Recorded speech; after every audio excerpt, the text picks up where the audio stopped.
So ட்ரோனில் வந்து last வீடியோவில் வந்து முக்கியமான ஸ்பேர்ஸ்லாம் பார்த்துருந்தோம்.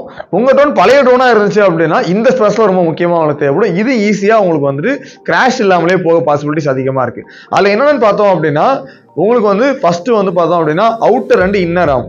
இன்னர் ஆம் கூட பிரச்சனை கிடையாது. அவுட்டர் ஆம் பார்த்தீங்கன்னா ரொம்ப நாள் ஆயிடுச்சுன்னா ஈஸியாக உங்களுக்கு பிரேக் ஆகிடும். சின்ன சின்ன கிராஷில் கூட பிரேக் ஆகிடும். அடுத்து கனெக்டர்ஸ், அது டியூப் கனெக்டர்ஸ்லாம் இருக்கு இல்லையா, எல் கனெக்டர், டி கனெக்டர், இது மாதிரி கனெக்டர்ஸ் இருக்கும். அது ஈஸியாக லீக்கேஜ் விடும் உங்களுக்கு. அதேமாரி எல்லா டியூப்ஸும் பார்த்தோம் அப்படின்னா உங்களுக்கு வந்து பழசாகி மடிச்சு போன மாதிரி ஆகிடும். ஈஸியாக வந்து அது கிராக்கே உங்களுக்கு விட ஆரம்பிச்சிடும். ஸோ இது மெயினாக நீங்கள் வந்து எப்போதும் ஸ்பேர்ஸ் வச்சுக்கோங்க. ஸோ அதேமாரி பார்த்தோம் அப்படின்னா நாசில் ராட்ஸ் எப்போதும் ஸ்பேர்ஸ் வச்சுக்கோங்க.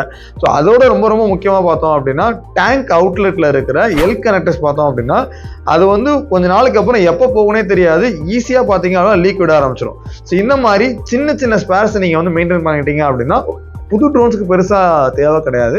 ஒரு பழைய ட்ரோன்ஸ் வந்து ஒரு 1 year ஆயிடுச்சு, இல்லை ஒரு 2000 டேங்க்ஸ் ஓடிடுச்சு அப்படின்னா நீங்கள் வந்து இதை வச்சுக்கிறது ரொம்ப ரொம்ப யூஸ்ஃபுல்லாக இருக்கும்.